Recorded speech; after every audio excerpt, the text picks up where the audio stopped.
Hello everybody and welcome to another edition of California Saltwater Sport Fishing.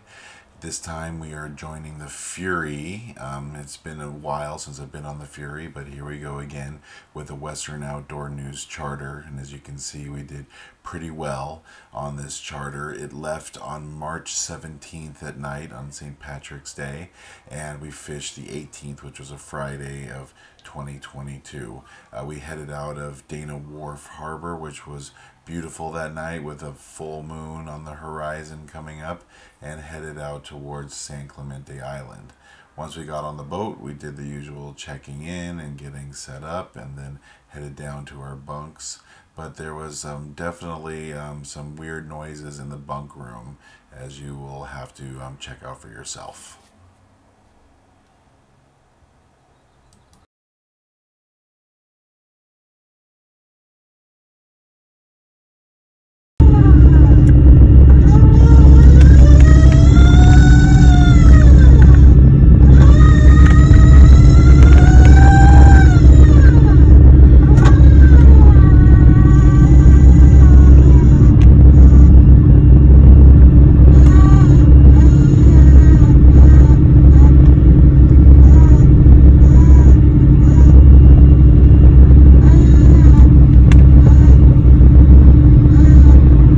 Sleep, to say the very least.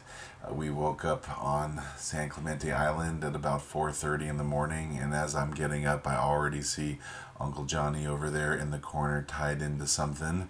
It ended up being a baby sea lion, of all things. One of the few times that I've actually seen a sea lion brought to the boat. So as he was taking care of that, I just went ahead and got a live squid pinned onto my hook and headed up towards the middle of the ship. As you can see, it's nice and dark out there with a beautiful full moon over the ocean. Makes you really appreciate the beauty of the sea at moments like that. And then as the sun came up, we started to realize that there wasn't anything here for us. No sport fish showed up, so we headed out and pursued some rockfish. And as you can see here, we had some live squid for bait that the crew made in the night, and we also brought a healthy portion of live sardines for the fish as well. And of course there was cut squid because rock cod and rockfish were the main fare, and that really does seem to work best. And here I am with my TLD 25 on a Cedros Okuma pole. That's pretty much like a medium heavy sort of setup. I had it on 40-pound test, a little bit of a top shot of monofilament, and as you can see there's a good sample of what the whitefish were looking like, using smaller hooks, either size 2 or even size 4 hooks. I'll provide a link in the description for the types of hooks that we use on this trip, but it worked pretty effectively for most of what we were doing. I would use a larger hook on the bottom, say like a 2/0, and a smaller one on the top, say like a size 2, to try to pick off some of the rockfish as well as some of the sheephead that were coming over. Most of the drops were in relatively shallow water for rock fishing. I would say most stuff was below 300 feet. So we were using about, say 12 ounces or so of weight, not much more than that. A pretty decent current at times, so you had to keep moving with folks and make sure that you were checking your lines. And one great thing about this trip is all the guys on the boat were hella cool and easy to work with. Nobody had any major attitudes, and everybody was willing to go with the flow. It can get a little bit monotonous at times with dropping down the bait and reeling all the way up and having to follow your lines, but most guys were pretty good about it. And some beautiful fish came up as a result. So here I was fighting with a nice vermilion, probably one of my better fish for the day, 3-4 pound type of vermilion, so pretty nice fish that came up. And that was pretty much on just a cut piece of squid there on the top hook, and that was only on a size 2 hook. So that's definitely why the size 2 is one of my favorites, because you can catch pretty much everything from small whitefish to giant bluefin tuna on a size 2 hook. So lots of guys at this one spot were getting into some pretty good rockfish here. And as I said, that was one of my better catches for the day. One cool thing about this boat that's a little different is every fish that you get goes into the freezer hold. So you don't have stuff sitting out in your bags all day, getting in the hot sun and, you know, starting to fall apart. So it was pretty nice that they took these fish and numbered them for you and then threw them into the freezer hold.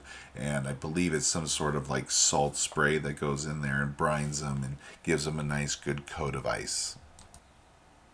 And after they took the fish off your hooks, you'd have to go over and rebait to make sure that you had some nice fresh bait on there and at least enough to stay on the hook. One of the fun parts about rock fishing is that you're not having to throw on a new live bait every 10 seconds or deal with that sort of stuff. It's just basically just getting a little piece of squid, as you can see there on that small size 2 short shanked hook, and taking it and putting it through just a couple of times, give it a little bit of wiggle room on the other end. And while you're at the bait tank, might as well make sure that your second bait on the hook or on the set is ready to go. You typically may have some bait still available, so why not keep what's working and just add to it. I like to put a decent amount of bait on my hooks. I know some people say you shouldn't meatball it or put too much. You should just put a small amount, but I've noticed, especially when you're dealing with whitefish and things like that in the water, that they'll pick off a lot of the bait, and if you're not careful, you could be down there with a bear hook. So head right back to the stern of the ship. On everyone fishing off the right side, remember, wind in your face, you're in the right place. Drop off there and get back into the rotation and follow the lines that we're heading out towards the starboard side of the ship due to the current, and just hopefully get into another bite. So we worked those spots on the west side of the island pretty good, and after we'd gotten a decent number of reds and some whitefish, decided to move up the island a bit and made a drive for about 20-30 minutes or so. After we got back in the water again, started tying into a lot of really nice whitefish for the most part.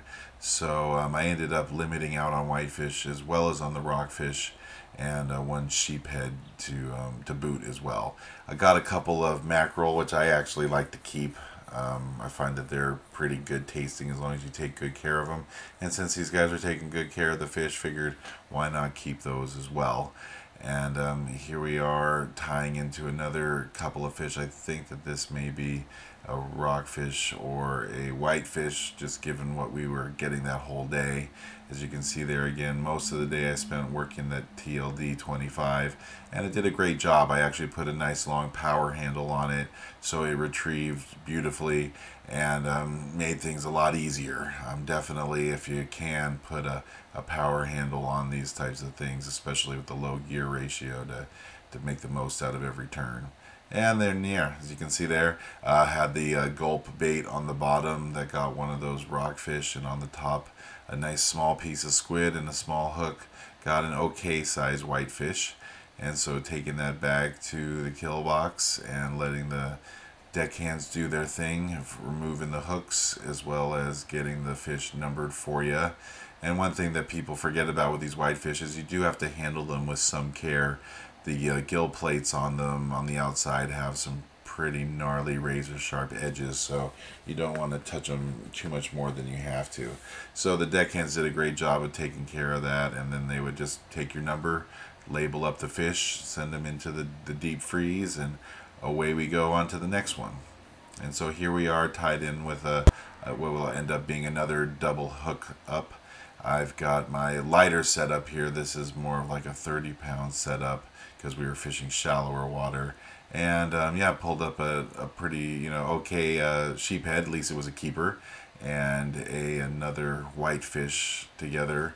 This setup I was using only size 2 hooks, going for the smaller stuff since we were in shallower water, which I think was about 100 to 120 feet deep, so not too deep down there. And this sheephead ended up measuring up just a little bit bigger than 12 inches, so we kept her. And as you can see, we kept a bunch of other folks here too, so it was a good haul all around. I believe it was pretty much limits on the rockfish and the whitefish for all the folks. I think one lingcod did come up over the side of the boat as well, and as I mentioned, also a couple of mackerel and other random sorts of critters.